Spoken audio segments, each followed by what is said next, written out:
Four of Wands. What could be so bad about that? Whoever this person is, they're creating their own demise. Action, aggression, war, and initiation. That's I don't know. How do these lights look? Let me know in the comments. All right, guys, I am back. I am not 100%, which I know is like really enticing. So now that everyone has clicked off, let's look at some situations and some direction from Spirit. Okay, Spirit, what do you want the collective to know about? Okay. Four of Wands. So happiness, celebration. By the way, I'm using the Gregory Tarot deck. Happiness, celebration, elation. Some of you are experiencing a family reunion, a wedding, or another family get together. What could be so bad about that? Let's find out. Knight of Wands. So someone is being reckless, someone is being extreme, someone is possibly being impulsive or aggressive. This could be a family member. Two of Pentacles. So someone is feeling like they need to balance, they need to juggle. Some of you might have two jobs, some of you might have two families, some of you might have two relationships that you're juggling. Feeling very busy, feeling overworked, and feeling like you need to juggle. Spirit, can you tell me more about this Knight of Wands energy? The Tower. So there is someone here in energy and a presence that is pretty destructive. Someone who likes to see things fall. Someone who is an instigator, likes things to crash and burn. I get that your energy is the Two of Pentacles. Things are kind of like literally in the air right now. If you look at this card, the problem is that when things are up in the air, they're inherently unstable. It's interesting that we have the High Priestess that's coming up next. If you look at these pillars that are happening here and look at this too with the Four of Wands. There's like a really prominent theme that's happening here on structures, the foundation, the building, and tearing down. I'm getting though with this energy of the Knight of Wands and the Tower that whoever this person is, they're creating their own demise. If you feel like this person is just like wreaking havoc in your life, they're not.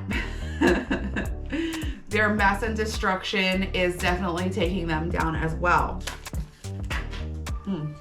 Okay. Oh, nice. Okay, so what we have is Death and the Ace of Wands. So a lot of fire here, a lot of fire. So some of you are definitely dealing with a fire element. You might have prominent fire elements in your chart as well. Aries, Leo, Sagittarius. There is destruction that's happening. The structures are falling. The things that you had in place, the things that were precariously placed, while they looked good on the outside, and I think that you definitely did have happiness with these structures in place, there was something that needed to move, something that needed to fall, something that was not working for you long term to allow this new passion into your life, to allow this new life purpose into your life, this new joy and this new happiness. Once the tower falls and the debris is cleared up and is stripped away, what does it look like? It looks like this: an empty field, death, transformation, growth, this inevitable evolution. I'm also getting with this, with the Wands energy and with the Death card here, because the Death card is associated with Scorpio, and Scorpio is ruled by Pluto or Mars, depending on traditional or modern astrology. Mars also rules Aries. So there's a lot of fire, there's a lot of passion, there's a lot of action, aggression, war, and initiation that's happening as kind of like an underlying motivation for this destruction and growth.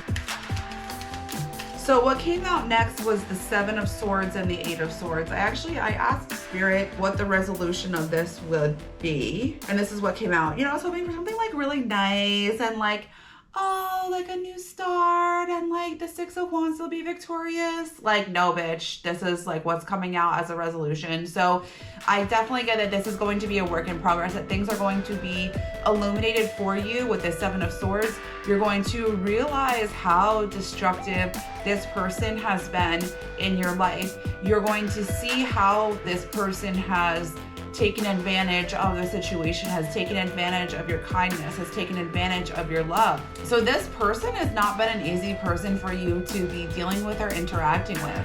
This is definitely someone who's been challenging for you. And I think that with your positive attitude and your positive spirit and mindset, you're just like, oh, this is like an opportunity for me to grow. Wow. Okay. So not every challenge that you have in your life means that you need to accept it and learn from it and grow from it. Sometimes it just means that these people shouldn't be in your life. With this Eight of Swords, I feel like you definitely feel an obligation to this person or an obligation to this situation that you're not really sure what the smoothest way out is. It's definitely crossed your mind to leave the relationship or otherwise set stronger boundaries with this person. I think the reason that you're stuck, honestly, is because you've tried a lot of things already, which is good. I mean, like, good for you. You want to make the relationship work and you're trying different things to try to make that successful.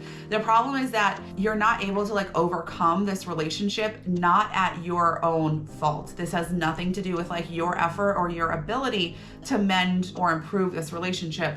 This is because this person is not willing. This person is not committed the way that you are. This person isn't fulfilled by peace, joy, and happiness the same way that you are. Spirit wants you to know that you are not weak for throwing in the towel. You are someone who, when things get really tough, you leave the situation, you leave. And the fight or flight person, maybe you're the flight person. When things are too scary, you run away. And so you feel like, no, in order for me to do things the right way, in order for me to approach this relationship in a healed way, I need to keep doing this. I need to keep trying. I need to keep finding ways to not run away. But you will encounter people in your life that you should run away from. And that's not because of your trauma. That's just because someone who is 100% healed would run away. So just because it's your instinct doesn't mean that it's wrong. Ace of Swords. So with the Seven of Swords, Eight of Swords, and Ace of Swords, we definitely have a new perspective, new news, new information that's coming in about this. So you have the potential to get out of this situation. See this hand that's coming down? That's your intuition. And your intuition is coming in with some new information for you. You can try your hardest at making something successful, and it still might fail. That does not mean that you are a failure. That doesn't mean that you are weak. That doesn't mean that you didn't try hard enough. Not everything's a lesson, Ryan. Sometimes you just fail. There are just things that are sometimes outside of our control, things that the universe has in mind and a direction that the universe is taking us that we don't necessarily see or realize in the moment. The death and destruction and the clearing for new things is the success.